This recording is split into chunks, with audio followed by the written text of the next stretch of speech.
శ్రీ కొనిదెల పవన్ కళ్యాణ్ గారి బర్త్డే సందర్భంగా ఈరోజు పెన్సిల్లంలో కేక్ కటింగ్, క్రాకర్స్, అలాగే అభిషేకం జరుగుతుంది. కాబట్టి జనసేన అభిమానులు, కార్యకర్తలు అందరూ ఈ కార్యక్రమంలో పాల్గొనాలని కోరుకుంటున్నాం. అలాగే డిప్యూటీ సీఎంగా మొదటిసారి పుట్టినరోజు జరుపుకుంటున్న కొనిదెల పవన్ కళ్యాణ్ గారికి పరిశీలన క్యాంప్ చేసుకుంటూ, అలాగే చాలా మంది ఊర్లో అందరినీ అడిగాం, ఇలా పవన్ కళ్యాణ్ గారి పుట్టినరోజు సందర్భంగా ఇలా బ్యానర్స్ పెడుతున్నాం, కేక్ కట్ చేస్తున్నాం అంటే చాలా మంది సంతోషించారు. అలాగే కొంతమంది ఇలాంటి బ్యానర్స్ కట్టడం, బాంబులు పేల్చడం ఇలాంటివే కాకుండా మంచి కార్యక్రమాలు కూడా చేస్తే బాగుంటుందని అన్నారు. కాకపోతే ముందు నుండి ఇలాంటివన్నీ చేస్తామని అనుకోలేదు కాబట్టి అప్పటికప్పుడు కాబట్టి ఈ కార్యక్రమం కొద్దిగా మా సరదా కోసం ఏదో చిన్నగా చేసుకుంటున్నాం. వచ్చే సంవత్సరం నుండి ఖచ్చితంగా ఇలాంటి సంబరాలతో పాటు గ్రామానికి ఉపయోగపడే ఏదైనా మంచి కార్యక్రమం కూడా చేస్తామని పవన్ కళ్యాణ్ గారు పుట్టినరోజు మాటిస్తున్నాం. మన ఇంట్లో ఒక అబ్బాయి పుట్టినరోజు ఉందంటే పుట్టినరోజుతో పాటు అందరికి నలుగురికి భోజనాలు పెడతాం. పుట్టినరోజు ఖర్చు వేస్ట్ అని అది ఆపేసి ఓన్లీ భోజనాలు పెట్టాం కదా, రెండు చెయ్యాలి. అలాగే పుట్టినరోజు కార్యక్రమం సంబరాలతో పాటు ఒక మంచి కార్యక్రమం కూడా చెయ్యాలని అనుకుంటున్నాం. కాబట్టి ప్రతి ఒక్కరూ నెక్స్ట్ ఇయర్ ముందే అందరినీ కాంటాక్ట్ చేస్తాం. అందరం కలిసి ఈ కార్యక్రమంలో పాల్గొని అమౌంట్ ఎక్కువ కలెక్ట్ అయినట్లయితే ఖచ్చితంగా ఏదో మంచి కార్యక్రమం చేస్తామని మీ అందరి తరఫున మాటిస్తున్నాను ఈరోజు. ఓకే, కేక్ కటింగ్ టైం అయింది. అందరూ ఎవరైనా చిన్నపిల్లాడితో కేక్ కట్ చేసి కార్యక్రమం మొదలు పెట్టాలని కోరుకుంటున్నాను.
వీడిది బాబా ఎలా వీడిది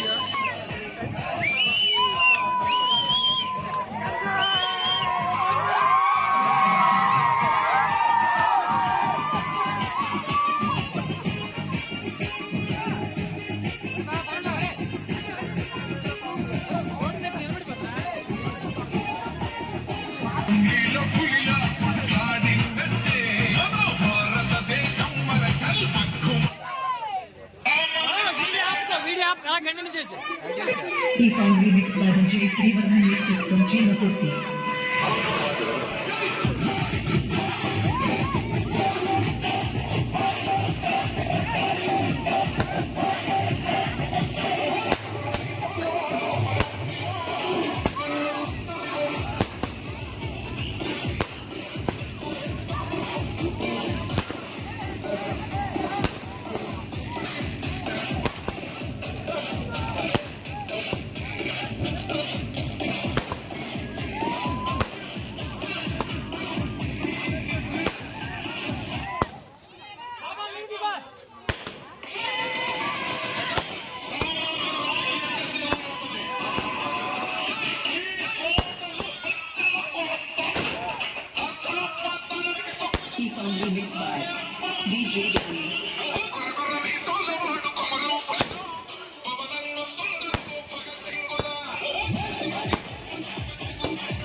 Dani and DJ Subbara from Kiskinhabara.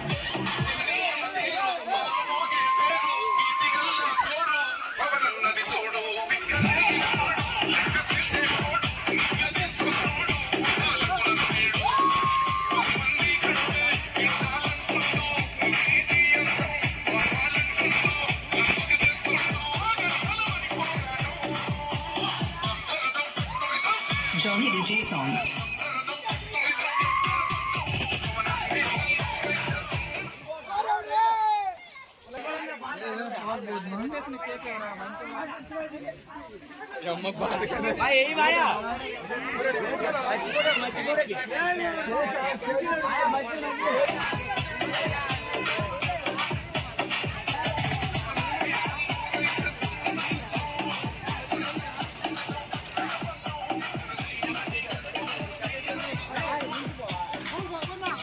This song remixed DJ Dani and DJ Subbara from Kiskinhabara.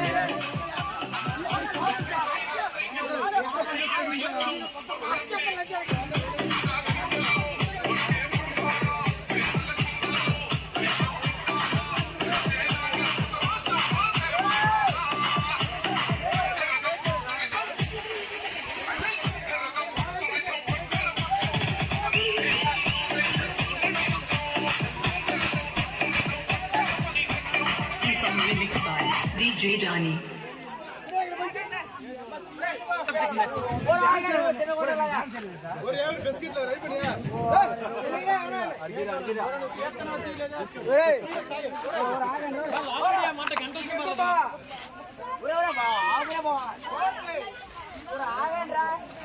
Close తీ బాగుంటుంది.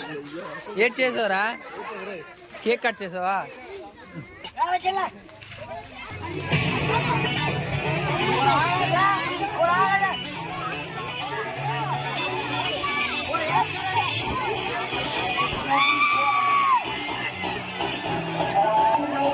పైకి ఎక్కువ బాయ్.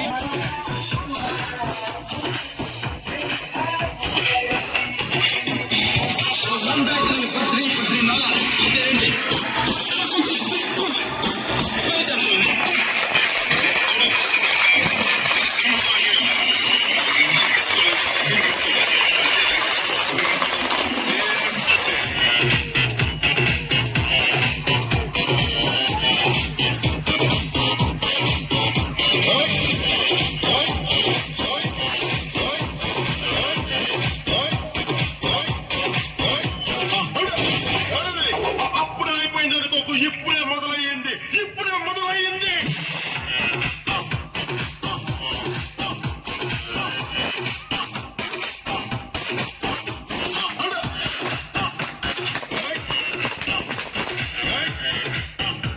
మీరు భయపడతారు, నేను పెడతాను.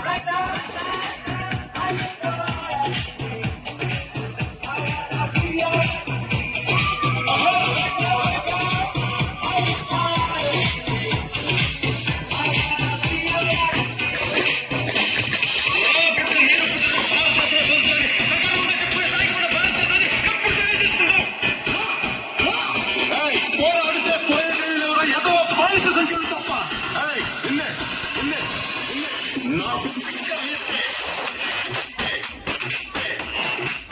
కరెక్ట్గా ఉంటాడని నేను బయలుదేరి వచ్చేసాను.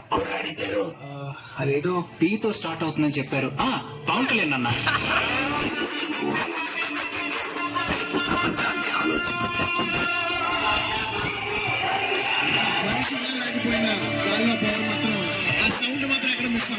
కంటెంట్ ఉన్నోడికి కట్ అవుతుంటే చాలు. అందరికీ నమస్కారం. మీరందరూ మామూలు కాదండి. ఆయన ఎలాంటి సినిమా చేసినా ఆయన పేరు విన్నా కూడా ఆ ప్రకంపనలు అలా వెళ్తూ ఉంటాయి. పవర్ స్టార్ పవన్ కళ్యాణ్ అలాంటి ఫ్యాన్స్ ప్రపంచంలో ఎగురుతూ ఉంటారు. అందులో ఖచ్చితంగా అతన్ని ముఖ్యమంత్రి స్థానంలో చూస్తాం అంటే కాదు, ఖచ్చితంగా అతను ముఖ్యమంత్రి స్థానంలో నిలబెట్టేలాగా మనం అందరం కృషి చేయాలి. ఇక్కడితో అయిపోలేదు, ఇప్పుడే మొదలైంది. పవన్ కళ్యాణ్ గారి డైలాగ్ ఇది, ఇప్పుడే మొదలైంది.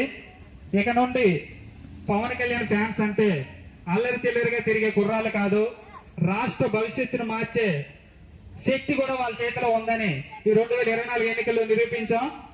2029 కల్లా ఒక మంచి పరిపాలన అందించి ప్రతి ఒక్కరూ మళ్ళీ కూటమి ప్రభుత్వమే రావాలి, పవన్ కళ్యాణ్ గారు మళ్ళీ గెలిచి డిప్యూటీ సీఎం గా కాదు నెక్స్ట్ ఎన్నికల్లో అతను సీఎం గా కూడా సీఎం స్థానంలో కూర్చోవాలి. తను సీఎం స్థానంలో కూర్చుంటే ఇంకా మన రాష్ట్ర భవిష్యత్తు బాగుంటుంది అనే తన పరిపాలన ఉంటుంది. చూశారు, ఆల్రెడీ గెలిచిన తర్వాత తను చేసిన ప్రతి పని మీరు చూసే ఉంటారు, టీవీల్లో పేపర్లో చదివే ఉంటారు. ఎక్కడా కూడా ఎవరిని విమర్శించలేదు. గెలిచిన తర్వాత తన పని ఏదో తాను చేసుకుంటూ వెళ్ళిపోతున్నారు. ఉన్న 5 సంవత్సరాలు ఖచ్చితంగా ఆంధ్రప్రదేశ్ రాష్ట్రాన్ని సరికొత్త నవ్యాంధ్రప్రదేశ్ గా తీర్చిదిద్దుతారనే నమ్మకం మా అందరిలోనూ ఉంది. దయచేసి అందరూ తనకు సపోర్ట్ చేసి 2029 ఎన్నికల కల్లా ఒక మంచి స్వర్ణాంధ్రప్రదేశ్ ని స్థాపించుకుందాం. 2029లో కొనిదెల పవన్ కళ్యాణ్ గారిని సీఎం స్థానంలో చూడాలని కోరుకుంటున్నాను. Thank you. జై జనసేన, జై జనసేన. పవన్